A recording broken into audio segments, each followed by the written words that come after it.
Hello' student, এই ভিডিঅ'টোত মই ক্লাছ 9ৰ ষ্টুডেণ্টসকলৰ বাবে আপকামিং হাফ ইয়াৰলি এক্সামৰ প্ৰতি লক্ষ্য ৰাখি আটাইকেইটা ইলেক্টিভ ছাবজেক্টৰ চিলেবাছ আগবঢ়াবলৈ লৈছোঁ। আৰু এই চিলেবাছখন ছেবাৰ 2026-27ৰ কাৰিকুলাম অনুসৰি আগবঢ়োৱা হৈছে। তো তোমালোকে যোনে যিটো ইলেক্টিভ ছাবজেক্ট লৈছা এইখিনি নোট কৰি ল'বা। ইতিমধ্যে মই তোমালোকৰ যিকেইটা main subject Assamese, English, science, general maths আৰু ছ'চিয়েল ছায়েন্সৰ চিলেবাছ আগবঢ়াইছোঁ। যদি তোমালোকে চোৱা নাই চাব পাৰিবা, ডেছক্ৰিপশ্যনত লিংকটো দিয়া আছে।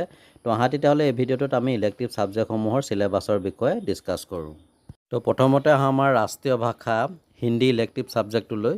হিন্দী ইলেক্টিভ ছাবজেক্টৰ বাবে তোমালোকে হাফ ইয়াৰলিত চাব লগা বিষয়সমূহ ইয়াত লেফ্ট ছাইডত যিটো দিয়া আছে তোমালোকক মই দেখাই দিছোঁ। ইয়াত এইখিনি চাবা তোমালোকে টিক মাৰি থোৱাখিনি। তো হিন্দী যিসকল ষ্টুডেণ্টে ইলেক্টিভ ছাবজেক্ট হিচাপে লৈছা তোমালোকে এইখিনি নোট কৰি ল'বা। এইখিনিতে তোমালোকৰ জ্ঞাতাৰ্থে এটা কথা জনাওঁ যে যিসকল ষ্টুডেণ্টে হিন্দী ছাবজেক্টটো ইলেক্টিভ ছাবজেক্ট হিচাপে লৈছা তোমালোকে পাৰিলে হাই ছেকেণ্ডেৰীটো হিন্দীৰ ছাবজেক্টটো ৰাখিবা আৰু লগতে গ্ৰেজুৱেশ্যন আৰু MA-টো তোমালোকে হিন্দীকে মেজৰলৈ কমপ্লিট কৰিবা।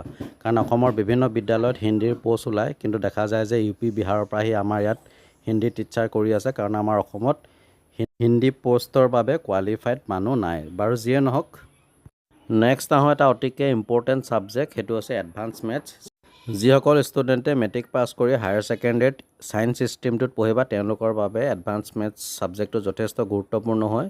অৱশ্যে বৰ্তমান অলপ পেটাৰ্ণটো চেঞ্জ হৈছে, আৰ্টছ বা ছায়েন্স বুলি নাই, যোনে যোনটো ছাবজেক্ট ল'ব বিচাৰে ল'ব পাৰে।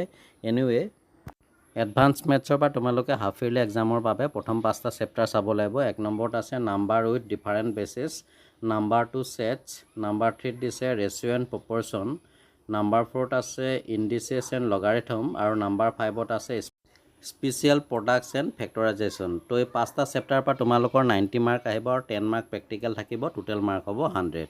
নেক্সট আহোঁ আন এটা ইলেক্টিভ ছাবজেক্ট হিষ্ট্ৰীলৈ। তো হিষ্ট্ৰীৰ পৰা তোমালোকে মাত্ৰ 3টা চেপ্টাৰ চাব লাগে, চিলেবাছ একেবাৰে কম হাফ ইয়াৰলিৰ বাবে। তো চেপ্টাৰ 1ত আছে আমেৰিকান ৱাৰ অফ ইণ্ডিপেণ্ডেঞ্চ, 2 নম্বৰত আছে ফ্ৰেঞ্চ ৰিভলিউশ্যন আৰু 3 নম্বৰত আছে ইণ্ডাষ্ট্ৰিয়েল ৰিভলিউশ্যন। তো যিসকল ষ্টুডেণ্টে হিষ্ট্ৰী ছাবজেক্টটোক ইলেক্টিভ ছাবজেক্ট হিচাপে লৈছে তোমালোকে এইখিনি নোট কৰি ল'বা। আন এটা ইম্পৰ্টেণ্ট ইলেক্টিভ ছাবজেক্ট জিঅ'গ্ৰাফীলৈ আহোঁ। তো জিঅ'গ্ৰাফী যিসকল ষ্টুডেণ্টে ইলেক্টিভ ছাবজেক্ট হিচাপে লৈছা তোমালোকে প্ৰথম 4টা চেপ্টাৰ চাব লাগিব, দেখি পাইছা, এইখিনি নোট কৰি ল'বা। আৰু ইয়াতো তোমালোকৰ টোটেল থাকিব 90 মাৰ্ক আৰু internal assessment 10 mark, grand total হ'ব 100 মাৰ্ক। তো এয়া আছিলে জিঅ'গ্ৰাফীৰ চিলেবাছ, তোমালোকে নোট কৰি ল'বা। চাওঁ সংস্কৃত ছাবজেক্টটোলৈ। যিসকল ষ্টুডেণ্টে সংস্কৃত ছাবজেক্টটোক ইলেক্টিভ ছাবজেক্ট হিচাপে লৈছা তোমালোকে পাৰিলে হায়াৰ ছেকেণ্ডেৰীটো এই ছাবজেক্টটো ধৰি ৰাখিবা। আৰু ইন ফিউচাৰ তোমালোকে যদি BA আৰু MAত সংস্কৃতক মেজৰ হিচাপে লৈ তোমালোকে পঢ়া তেতিয়াহ'লে নিশ্চয় তোমালোকৰ চাকৰি চিয়'ৰ বুলি ক'ব পাৰি, কাৰণ প্ৰতিখন স্কুলতে বৰ্তমান ইলেক্টিভ ছাবজেক্ট হিচাপে সংস্কৃত আছে, কিন্তু সংস্কৃতৰ টিচাৰ একেবাৰে কম। বাৰু যিয়ে নহওক তোমালোকে এইখিনি নোট কৰি ল'বা তোমালোকৰ হাফ ইয়াৰলি এক্সামৰ বাবে। নেক্সট আন এটা অতিকৈ ইম্পৰ্টেণ্ট ছাবজেক্ট কম্পিউটাৰ ছায়েন্সৰ চিলেবাছখন ডিছকাছ কৰোঁ। কম্পিউটাৰ ছায়েন্সৰ পৰা তোমালোকে হাফ ইয়াৰলি এক্সামৰ বাবে চাব লাগিব chapter 1 basics of computer system, chapter 2 operating system and its importance, chapter 3 office application, chapter 4 introduction to internet, chapter 5 ethics in information technology. এইখিনিৰ পৰা টোটেল মাৰ্ক আহিব 70 মাৰ্কছ। আৰু ইয়াৰ লগতে হাফ ইয়াৰলি এক্সামৰ বাবে তোমালোকে চাব লাগিব চেপ্টাৰ 3 যিটো office application, MS Word, MS Excel, MS PowerPoint। তো এইখিনি চাবা, ইয়াৰ পৰা 30 মাৰ্ক, টোটেল মাৰ্ক হ'ব 100। যথেষ্ট ইম্পৰ্টেণ্ট ছাবজেক্ট হয়, বৰ্তমান আমাৰ প্ৰেক্টিকেল লাইফত কম্পিউটাৰ নহ'লে নহয়েই। চ' যিসকল ষ্টুডেণ্টে কম্পিউটাৰ ছায়েন্সটো ইলেক্টিভ ছাবজেক্ট হিচাপে লৈছা তোমালোকে এইখিনি নোট কৰি ল'বা হাফ ইয়াৰলি এক্সামৰ বাবে। ইয়াৰ পিছতে আহোঁ আৰবী ইলেক্টিভ ছাবজেক্টটোলৈ। সাধাৰণতে ইছলাম ধৰ্মাৱলম্বী ছাত্ৰ ছাত্ৰীসকলে আৰবী ছাবজেক্টটোক ইলেক্টিভ ছাবজেক্ট হিচাপে লয়। তো তোমালোকে এইখিনি নোট কৰি ল'বা হাফ ইয়াৰলি এক্সামৰ বাবে। আৰু ইয়াৰ লগতে এইখিনিও এড কৰা হৈছে হাফ ইয়াৰলি এক্সামৰ বাবে, তোমালোকে নিশ্চয় দেখিছা টিক মাৰি থোৱা আছে। তো টোটেল মাৰ্ক থাকিব 100, নোট কৰি ল'বা। নেক্সট আহোঁ আন এটা elective subject artificial intelligence and robotics.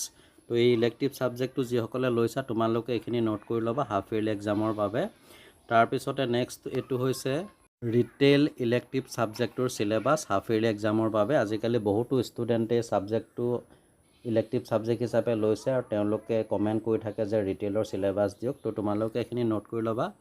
ইয়াৰ পিছতে আগবঢ়াইছোঁ IT ইলেক্টিভ ছাবজেক্টটোৰ চিলেবাছ হাফ ইয়াৰলি এক্সামৰ বাবে।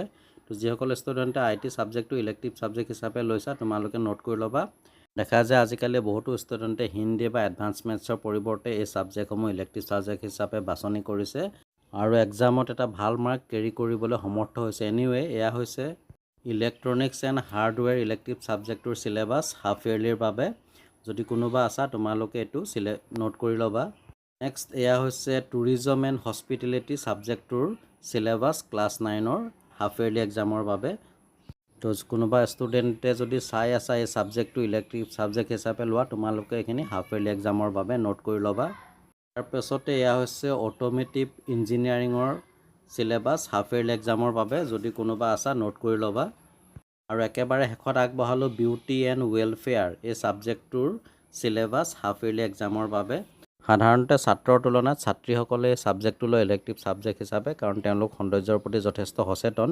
এনিৱে ডিয়াৰ ষ্টুডেণ্ট এয়া আছিল আপকামিং হাফ ইয়াৰলি এক্সামৰ বাবে ক্লাছ 9ৰ ছাত্ৰ ছাত্ৰীসকলৰ বাবে ইলেক্টিভ ছাবজেক্টসমূহৰ চিলেবাছ যোনে যিটো ছাবজেক্ট লৈছা এইখিনি নোট কৰি ল'বা ইয়াৰ পাছতে মই প্ৰত্যেকটো ছাবজেক্টৰে কুৱেশ্যন পেপাৰ সলিউশ্যন ভিডিঅ' আগবঢ়াম তোমালোকলৈ তো চাই থাকিবা RB লাৰ্ণ কাম এণ্টাৰটেইনমেণ্ট আন এটা ভিডিঅ'ত পুনৰ লগ পাম আজিলৈ আহোঁ ধন্যবাদ